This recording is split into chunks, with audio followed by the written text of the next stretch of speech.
എല്ലാവർക്കും സിമ്പിളായിട്ട് തയ്യാറാക്കാൻ പറ്റിയ ഉലുവത്താളിയാണ് കേട്ടോ ഇത്. ഉലുവയുടെ എല്ലാ ഗുണങ്ങളും അടങ്ങിയിട്ടുള്ള ഉലുവത്താളിയാണ്. മുടി കൊഴിച്ചിലും താരനും ഉള്ള സമയത്ത് ഈ ഒരു രീതിയിൽ ഉലുവ ഉപയോഗിക്കുന്നതാണ് ഏറ്റവും നല്ലത്. ഇപ്പൊ മുടി കൊഴിച്ചിലും താരനൊക്കെ ഉള്ളവര് ഉലുവ ഉപയോഗിക്കുമ്പോൾ എന്തൊക്കെ കാര്യങ്ങളാണ് ശ്രദ്ധിക്കേണ്ടതെന്നുള്ളതാണ് കേട്ടോ.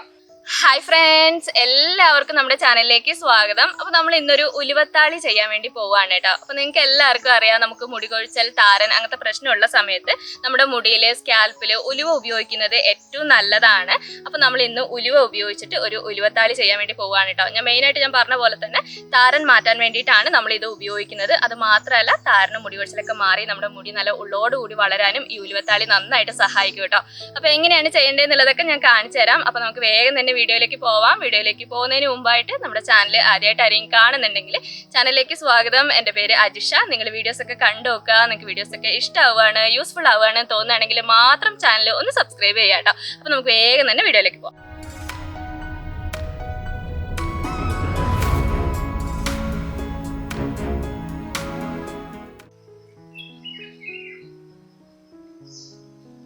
നമ്മുടെ ഇന്നത്തെ ഉലുവത്താളിയിൽ ഞാൻ ചെമ്പരത്തിപ്പൂ ചേർത്ത് കൊടുക്കുന്നുണ്ട് കേട്ടോ. ഇന്നത്തെ താളിയിൽ നിർബന്ധമില്ല, നിങ്ങളുടെ കയ്യിൽ ഉണ്ടെങ്കിൽ മാത്രം നിങ്ങൾ ചേർത്ത് കൊടുത്താൽ മതി. അപ്പോൾ ചെമ്പരത്തിപ്പൂ ഇല്ലാതെ എങ്ങനെ താളി തയ്യാറാക്കണം എന്നുള്ളത് ഞാൻ പറഞ്ഞുതരാം കേട്ടോ. പിന്നെ എനിക്ക് പറയാനുള്ളൊരു മെയിൻ കാര്യം എന്താണെന്ന് വെച്ചാൽ, ഇപ്പോൾ മുടി കൊഴിച്ചിലും താരനൊക്കെ ഉള്ളവർ ഉലുവ ഉപയോഗിക്കുമ്പോൾ എന്തൊക്കെ കാര്യങ്ങളാണ് ശ്രദ്ധിക്കേണ്ടതെന്നുള്ളതാണ് കേട്ടോ. അതെന്ന് വെച്ചാൽ ഞാൻ പറയാൻ കാരണം, എല്ലാവരും പറയും ചേച്ചി ഉലുവ ഏറ്റവും നല്ലതല്ലേ മുടിക്ക്, അപ്പോൾ നമ്മൾ ഡെയിലി മുടിയിൽ ഉലുവ ഉപയോഗിക്കട്ടെ, ഉലുവ ഉപയോഗിക്കുന്നതുകൊണ്ട് കുഴപ്പമുണ്ടോ എന്നൊക്കെ ചോദിക്കലുണ്ട്. അപ്പോൾ ഉലുവ നല്ലതാണ്, ഞാൻ പറഞ്ഞല്ലോ, താരം മാറാനും മുടി കൊഴിച്ചിലും മാറാനും മുടി വളരാനും ഉലുവ ഏറ്റവും നല്ലതാണ്. പക്ഷെ നമ്മൾ ഡെയിലി നമ്മുടെ മുടിയിൽ ഒരിക്കലും ഉലുവ ഉപയോഗിക്കരുത്. ഒന്നിടവിട്ട ദിവസങ്ങളിലാണെങ്കിൽ കൂടിയും നമ്മൾ അങ്ങനെ ഉലുവ ഉപയോഗിക്കുന്നത് നമ്മുടെ മുടി ഒരുപാട് ഡ്രൈ ആയി പോകാനും മുടി പൊട്ടിപ്പോവാനും ചാൻസ് കൂടുതലാണ് കേട്ടോ. അപ്പോൾ അത് അങ്ങനെ ഉപയോഗിക്കരുത്. പിന്നെയുള്ളൊരു കാര്യം എന്താണെന്ന് വെച്ചാൽ, നമുക്ക് ഈ മുടി കൊഴിച്ചിലുള്ള സമയത്ത് നമ്മൾ ഈ ഉലുവ കുതിർത്തിട്ട് പേസ്റ്റ് രൂപത്തിൽ നമ്മൾ മുടിയിൽ തേച്ച് കൊടുക്കൂലേ, അങ്ങനെ തേക്കുന്ന അത്ര നല്ലതല്ല കേട്ടോ. ഇത് എനിക്ക് തോന്നിയിട്ടുള്ള കാര്യമാണ്. എല്ലാവർക്കും അതുപോലെ ആണോ എന്ന് എനിക്കറിയില്ല. കാരണം എന്താണെന്ന് വെച്ചാൽ, ഉലുവ പേസ്റ്റ് രൂപത്തിലാക്കുമ്പോൾ നല്ല ഹെവിയാണ്. നമ്മൾ മുടിയിൽ നിന്ന് പോവാനും കഴുകാനൊക്കെ നമുക്ക് ബുദ്ധിമുട്ടാണ്. അപ്പോൾ നമ്മൾ കഴുകുന്ന സമയത്ത്, നമ്മൾ മുടി കൊഴിച്ചിലുള്ള സമയത്ത് നമ്മുടെ മുടി ഒരുപാട് പൊഴിഞ്ഞു പോകാൻ ചാൻസ് കൂടുതലാണ്. അപ്പം നിങ്ങൾ മുടി കൊഴിച്ചിലുള്ള സമയത്ത്, താരനൊക്കെ കൂടുതലുള്ള സമയത്ത് ഉലുവ കുതിർത്തിട്ട് പേസ്റ്റ് രൂപത്തിൽ മുടിയിൽ തേക്കാതിരിക്കാൻ വേണ്ടി പ്രത്യേകം ശ്രദ്ധിക്കുക കേട്ടോ. അപ്പം നമ്മുടെ ഇന്നത്തെ ഉലുവത്താളി നമ്മൾ സിമ്പിളായിട്ടാണ് ചെയ്യുന്നത്. ഉലുവ പേസ്റ്റ് രൂപത്തിലാക്കിയിട്ട് ഒന്നും അല്ല കേട്ടോ നമ്മൾ ഇന്ന് ചെയ്യുന്നത്. അപ്പോൾ ഉലുവ ഏതെല്ലാം രീതിയിൽ ചെയ്യാന്നുള്ള കാര്യങ്ങളെല്ലാം ഞാൻ ഉലുവത്താളി തയ്യാറാക്കുന്ന സമയത്ത് ഞാൻ പറഞ്ഞുതരാം. പിന്നെ ചെമ്പരത്തിപ്പൂ ഞാനിപ്പോൾ പറിച്ചിട്ടുണ്ട്. 3 ചെമ്പരത്തിപ്പൂവാണ് കേട്ടോ ഞാൻ എടുത്തിട്ടുള്ളത്. അങ്ങനെ ഇത്ര ചെമ്പരത്തിപ്പൂ വേണം അങ്ങനെ ഒരു നിർബന്ധമില്ല. നിങ്ങളുടെ കയ്യിലുള്ളതിനനുസരിച്ച് നിങ്ങൾ ചേർക്കുക. ഇപ്പം എനിക്ക് ഒരുപാടൊന്നുമില്ല, അപ്പുറത്തൊക്കെ നോക്കിയാൽ എനിക്കൊരു 2 ചെമ്പരത്തിപ്പൂവും കൂടി കിട്ടും കേട്ടോ. അപ്പം ഞാൻ നമ്മുടെ വലിയ ചെമ്പരത്തിപ്പൂവില്ല, 5 ഇതളുള്ള ചെമ്പരത്തിപ്പൂ തന്നെയാണ് നമ്മുടെ വലിയ ചെമ്പരത്തിപ്പൂ.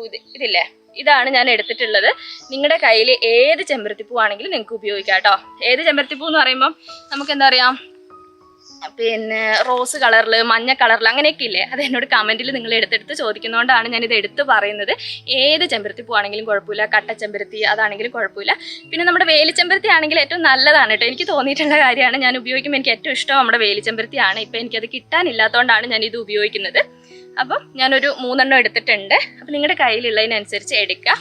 അപ്പം ഞാൻ ഇത് ഉപയോഗിച്ചിട്ട്, നമ്മുടെ ഉലുവ ഉപയോഗിച്ചിട്ട് എങ്ങനെയാണ് ഉലുവത്താളി തയ്യാറാക്കേണ്ടതെന്നുള്ളത് കാണിച്ചു തരാം. അപ്പോൾ നമുക്ക് ഇന്ന് ഉലുവത്താളി തയ്യാറാക്കാനുള്ള ഉലുവ ഞാനിതവിടെ എടുത്തിട്ടുണ്ട് കേട്ടോ. ഇത് ഞാൻ തലേ ദിവസം കഴുകിയിട്ട് കുതിർക്കാനിട്ടതാണ്. ഈ ഒരു സ്പൂണിന് 2 സ്പൂൺ അളവിലാണ് കേട്ടോ ഞാൻ ഉലുവ എടുത്തിട്ടുണ്ടായിരുന്നത്. അപ്പോൾ ആ ഒരു അളവിൽ മതിയാവും, ഒരുപാടൊന്നും നമുക്ക് ആവശ്യമില്ല. പിന്നെ കുതിർക്കാനിടുമ്പോൾ നിങ്ങൾ ശ്രദ്ധിക്കേണ്ട കാര്യം എന്താണെന്ന് വെച്ചാൽ, നിങ്ങൾ തലേ ദിവസം കുറച്ച് നേരത്തെ കുതിർക്കാനിടുക കേട്ടോ. ഒരുപാട് വൈകി രാത്രി കുതിർക്കാനിട്ടിട്ട് പിന്നെ എന്താ പറയുക, പിന്നെ പിറ്റേ ദിവസം രാവിലെ ഉപയോഗിക്കുന്നതിനേക്കാളും നിങ്ങൾ കുറച്ച് നേരത്തെ കുതിർക്കാനിടുക. നമുക്ക് അത്യാവശ്യം നന്നായിട്ട് തന്നെ ഇത് കുതിർന്ന് കിട്ടണം. ഞാനിത് തലേ ദിവസം ഉച്ചയ്ക്കാണ് ഞാൻ കുതിർക്കാനിട്ടത്. പിറ്റേ ദിവസം രാവിലെയാണ് ഇപ്പം ഞാൻ എടുക്കുന്നത്. അതുകൊണ്ട് തന്നെ നമ്മൾ ഈ ഉലുവ കുതിർക്കാനിട്ട വെള്ളം കണ്ടില്ലേ, അത്യാവശ്യം നല്ലൊരു ജെല്ല് പരുവത്തിലായിട്ടുണ്ട് കേട്ടോ. നമുക്കിതിങ്ങനെ ഒഴിക്കുമ്പോൾ മനസ്സിലാവും ഇതൊരു ഫുള്ളായിട്ട് ജെല്ലല്ല, എങ്കിലും ഒരു സ്റ്റിക്കി ആയിട്ടുള്ള വാട്ടറാണ് നമുക്ക് ഇതിനകത്ത് കിട്ടുക. അപ്പോൾ ആ ഒരു രീതിയിലായിരിക്കണം നമുക്ക് ഉലുവത്താളി തയ്യാറാക്കുമ്പോൾ ഉലുവയുടെ വെള്ളം കിട്ടേണ്ടത്.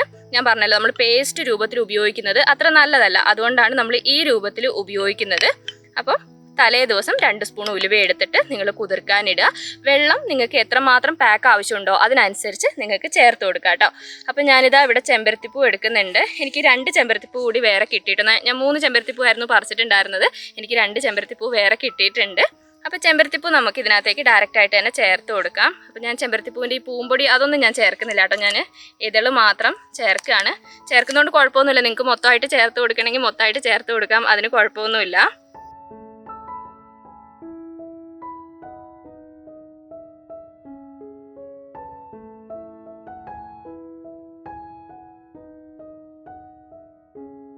അപ്പോൾ ഞാനിതാ ചെമ്പരത്തിപ്പൂ ചേർത്ത് കൊടുത്തിട്ടുണ്ട്. ഇനി നമുക്ക് അടുത്തായിട്ട് ചെയ്യേണ്ടത് എന്താണെന്ന് വെച്ചാൽ നമുക്കിത് നന്നായിട്ടൊന്ന് മിക്സ് ചെയ്തെടുക്കണം. അപ്പോൾ ഈ ഉലുവയും ചെമ്പരത്തിപ്പൂവും മിക്സ് ചെയ്യാൻ വേണ്ടിയിട്ട് നിങ്ങൾക്ക് വേണമെങ്കിൽ മിക്സിൻ്റെ ജാറിലിട്ടിട്ടൊന്ന് അരച്ചെടുത്ത് കഴിഞ്ഞാൽ നിങ്ങൾക്ക് ഒരു തിക്ക് പേസ്റ്റ് രൂപത്തിലൊരു പാക്ക് കിട്ടും. പക്ഷേ ഈ ഒരു മുടി കൊഴിച്ചിലും താരനുള്ള സമയത്ത് ആ ഒരു രീതിയിൽ ഉപയോഗിക്കുന്നത് അത്ര നല്ലതല്ല കേട്ടോ. എനിക്ക് അങ്ങനെ ഉപയോഗിച്ചിട്ട് നല്ലതായിട്ട് തോന്നിയില്ല. അതുകൊണ്ട് നമുക്ക് എന്താ ചെയ്യേണ്ടതെന്ന് വെച്ചാൽ ഇപ്പോൾ ഇതാ നമ്മളിപ്പോൾ ചെമ്പരത്തിപ്പൂവും ഉലുവയെല്ലാം കൂടി ചേർത്ത് വെച്ചിട്ടുണ്ടല്ലോ, ഇത് നമുക്ക് കൈ കൊണ്ട് തന്നെ നന്നായിട്ടൊന്ന് മിക്സ് ചെയ്തെടുക്കാം കേട്ടോ. അപ്പോൾ കൈ കൊണ്ട് എങ്ങനെയാണ് നമ്മൾ എന്താ പറയുക ഞെരടി പിഴിഞ്ഞെടുക്കുക എന്നൊക്കെ പറയില്ലേ, അതേപോലെ തന്നെ നമ്മൾ കൈ കൊണ്ട് നന്നായിട്ടൊന്ന് ഞെക്കി പിഴിഞ്ഞെടുക്കുക. എന്ന് വെച്ചാൽ അതുകൊണ്ടാണ് ഞാൻ പറഞ്ഞത് ഉലുവ കുറച്ച് നേരത്തെ നിങ്ങൾ വെള്ളത്തിലിട്ട് വെക്കണം. അങ്ങനെയാകുമ്പോൾ നമ്മളിങ്ങനെ ഞെക്കുന്ന സമയത്ത് തന്നെ ഉലുവ ഇങ്ങനെ പൊളിഞ്ഞ് വരും കേട്ടോ. ഇത് കണ്ടോ, ഉലുവ ഇങ്ങനെ പൊളിഞ്ഞ് വരുന്നുണ്ട്. അപ്പോൾ നമുക്ക് മിക്സ് ചെയ്യാൻ എളുപ്പമാണ്. ഉലുവയുടെ എല്ലാ സത്തും നമുക്ക് ഈ ഒരു പാക്കിൽ കിട്ടും ചെയ്യും. അതുകൊണ്ടാണ് അങ്ങനെ പറയുന്നത്.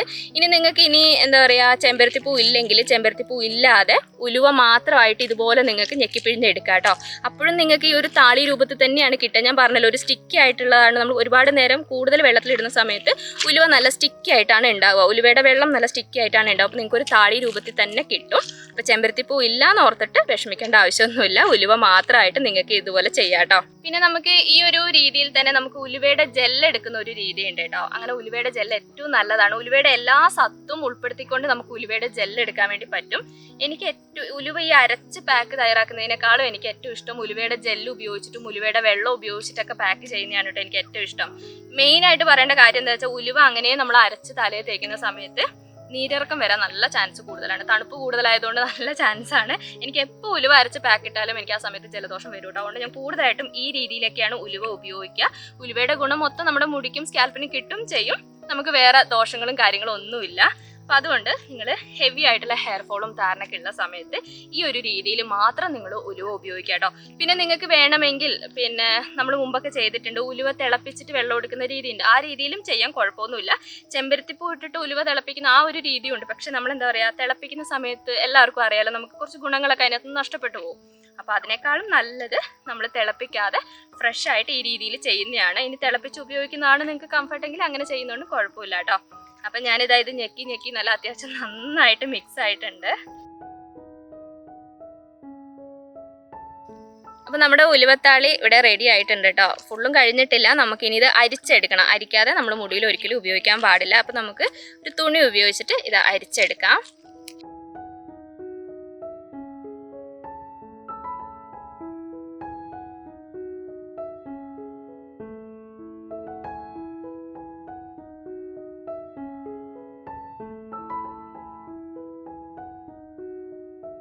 അപ്പൊ ഞാനിതാ നന്നായിട്ട് അരിച്ചെടുത്തിട്ടുണ്ട്. നമ്മുടെ ഉലുവത്താളി ഇവിടെ റെഡി ആയിട്ടുണ്ട് കേട്ടോ. എല്ലാവർക്കും സിമ്പിളായിട്ട് കുറഞ്ഞ സമയം കൊണ്ട് തയ്യാറാക്കാൻ പറ്റിയ ഒരു ഉലുവത്താളിയാണ്. ഞാൻ പറഞ്ഞല്ലോ ചെമ്പരത്തിപ്പൂ ഇല്ലാതെ നിങ്ങൾക്ക് ഈ ഉലുവത്താളി തയ്യാറാക്കാം. ഉലുവയുടെ എല്ലാ ഗുണങ്ങളും അടങ്ങിയിട്ടുള്ള ഉലുവത്താളിയാണ്. അപ്പൊ ഇനി ഇത് നമുക്ക് മുടിയിൽ തേച്ച് കൊടുക്കാം കേട്ടോ. മുടിയിൽ എങ്ങനെയാണ് തേക്കേണ്ടത്, തേക്കുന്നതിന് മുമ്പ് എന്താണ് ചെയ്യേണ്ടത് എന്നുള്ളതൊക്കെ ഞാൻ കാണിച്ചു തരാം. അപ്പൊ നമ്മുടെ ഉലുവത്താളി നമുക്ക് മുടിയിൽ തേക്കുന്നതിന് മുമ്പായിട്ട് ചെറുതായിട്ടൊന്ന് ഓയിൽ മസാജ് ചെയ്യണം കേട്ടോ. കാരണം എന്താണെന്ന് വെച്ചാൽ അറിയാലോ ഉലുവയാണ് നമ്മുടെ മുടിയിൽ അത്യാവശ്യം നന്നായിട്ട് വരൾച്ച ഉണ്ടാക്കും. അപ്പോൾ അത്യാവശ്യം ഒരുപാട് ഡീപ്പ് ഓയിലിംഗ് ഒന്നും ആവശ്യമില്ല. ചെറുതായിട്ടൊന്ന് ഓയിൽ മൊത്തത്തിലൊന്ന് തേച്ച് കൊടുക്കാം. ഇപ്പോൾ കഴിഞ്ഞ ദിവസം നമ്മൾ പാക്ക് ചെയ്തിട്ട് തന്നെ നമ്മുടെ മുടി അത്ര ഡ്രൈ ഒന്നും അല്ല, കുറച്ച് ഓയിലി തന്നെ ആയിരിക്കും. അപ്പം നിങ്ങൾ ഒരുപാട് തേക്കേണ്ട ആവശ്യമില്ല, കുറച്ചൊന്ന് തേച്ച് കൊടുക്കുക. ഇനി നിങ്ങൾക്ക് എന്താ പറയുക ഒരുപാട് ഡ്രൈ ആയിട്ടുള്ള ഹെയർ ആണെങ്കിൽ മാത്രം നിങ്ങൾ കുറച്ച് കൂടുതലായിട്ട് ഓയിൽ തേച്ച് കൊടുത്താൽ മതി. പിന്നെ നമ്മുടെ ഹെയർ ടൈപ്പ് നമുക്ക് മനസ്സിലാവുമല്ലോ, നമുക്ക് എത്ര ഓയിൽ തേച്ചാൽ നമുക്ക് പിന്നീട് ഉണങ്ങി കഴിയുമ്പോൾ മുടി വരണ്ട് പോവില്ല, അങ്ങനത്തെയുള്ള കാര്യങ്ങളൊക്കെ നമുക്ക് അറിയാലോ. അപ്പം അതിനനുസരിച്ച് ഓയിൽ തേക്കുക. ഞാൻ ഒരുപാടൊന്നും തേക്കുന്നില്ല, കുറച്ച് ഓയിൽ എടുത്തിട്ട് മുടിയിലും സ്കാൽപ്പിലും ഒന്ന് മൊത്തത്തിൽ ഒന്ന് തേച്ച് കൊടുക്കുന്നു മാത്രമേ ഉള്ളൂ കേട്ടോ.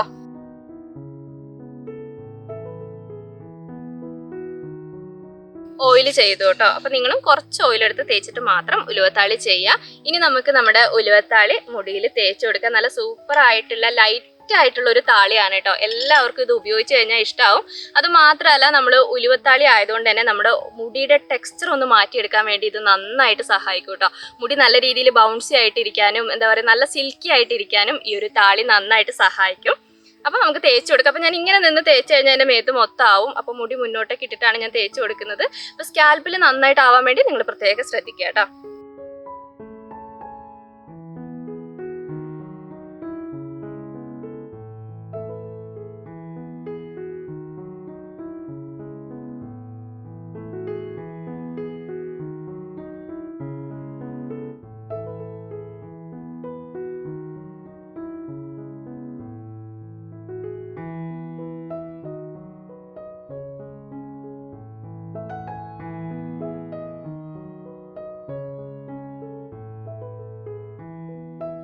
അപ്പോൾ ഞാനിതാ നമ്മുടെ താളി സ്കാൽപ്പിലും മുടിയിലും അത്യാവശ്യം നന്നായിട്ട് തന്നെ തേച്ച് കൊടുത്തിട്ടുണ്ട്. അപ്പോൾ നിങ്ങൾ പ്രത്യേകം ശ്രദ്ധിക്കുക, സ്കാൽപ്പിൽ ആദ്യം എല്ലാവരുടെയും ആവുന്ന രീതിയിൽ നന്നായിട്ട് തേച്ച് പിടിപ്പിക്കുക. എന്നിട്ട് നമ്മളൊന്ന് ജസ്റ്റ് പിഴിഞ്ഞു കൊടുത്താൽ തന്നെ മുടിയിലേക്ക് അത്യാവശ്യം നന്നായിട്ട് ആയിക്കോളൂ കേട്ടോ.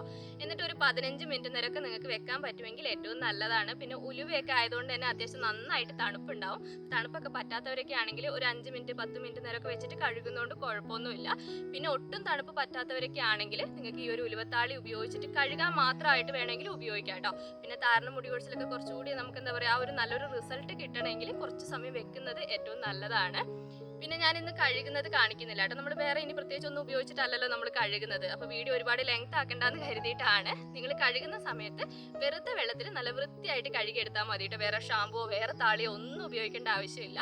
നമ്മുടെ എന്താ പറയുക, താളി മൊത്തമായിട്ട് മുടിയിൽ നിന്ന് കഴുകി കളയുന്ന രീതിയിൽ കൂടുതലായിട്ട് വെള്ളം ഉപയോഗിച്ചിട്ട് നല്ല വൃത്തിയായിട്ട് തന്നെ കഴുകിയെടുക്കുക. അപ്പോൾ നമ്മുടെ ഇന്നത്തെ ദിവസം നമ്മൾ ഈ ഒരു ഉലുവത്താളിയാണ് ചെയ്ത് കൊടുക്കുന്നത്. അപ്പോൾ എൻ്റെ കൂടെ 2 ആഴ്ച എൻ്റെ കൂടെ തന്നെ ചെയ്യുന്ന ഒരുപാട് പേരുണ്ട് എന്ന് എനിക്കറിയാം. അപ്പോൾ ഇന്നത്തെ ദിവസം നമ്മൾ ഇത്ര മാത്രം ചെയ്ത് കൊടുത്താൽ മതി. പിന്നെ നിങ്ങൾ ആരെങ്കിലും ഇനി ഉലുവത്താളി ചെയ്യാത്തവരൊക്കെ ഉണ്ടെങ്കിൽ നിങ്ങൾ ഒരു തവണയെങ്കിലും ഒന്ന് ട്രൈ ചെയ്ത് നോക്കണം കേട്ടോ. നമുക്ക് തയ്യാറാക്കാൻ എളുപ്പമാണ്, അത് മാത്രമല്ല നല്ല റിസൾട്ടും ആണ്.